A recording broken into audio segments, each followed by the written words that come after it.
He shot back. He defended himself. He's already been seriously wounded in law enforcement operations before, and everybody who's been repeating the lie that this is some innocent woman who was out for a drive in Minneapolis when a law enforcement officer shot at her, you should be ashamed of yourselves.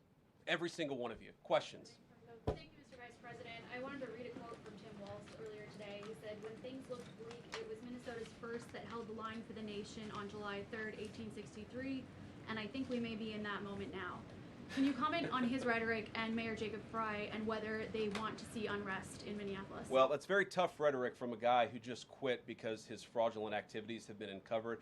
Look, Tim Walz is a joke. His entire administration has been a joke. The idea that he's some sort of freedom fighter, he's not. He's a guy who has enabled fraud and maybe, in fact, has participated in fraud. That's what this new Assistant Attorney General position is going to find out. I don't care what Tim Walz says. I care about getting to the bottom of this fraud for the American people, and I care about enforcing the nation's immigration laws. That's what we're going to stay focused on.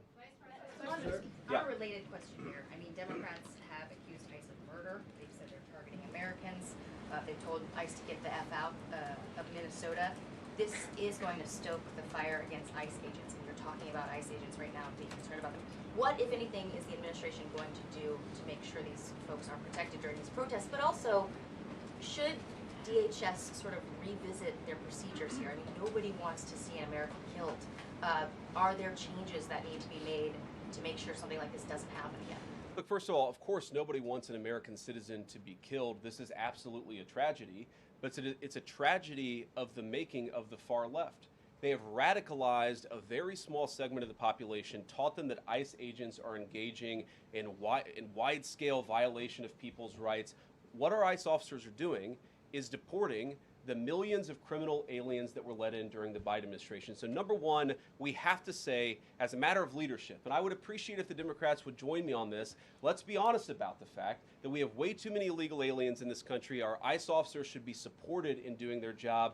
You're trying to actually marshal the far left lunatic fringe to engage in doxing, to try to make it impossible for them to enforce the law, and in some cases actually to engage in acts of domestic terrorism against our law enforcement officers.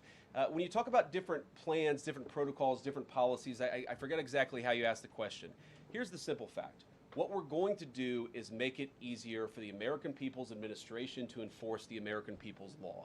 And that means that Democrats have to stop rallying the mob against legitimate law enforcement operations, and that means that we are going to get tougher, and that's what this AAG position is about. We're going to get tougher at the people who are defrauding the United States by inciting violence against our law enforcement officers. That's one of the things that we're going to do. We've already started that work at the Department of Justice, but we're going to keep on doing it, and this new AAG position is going to kick that into high gear.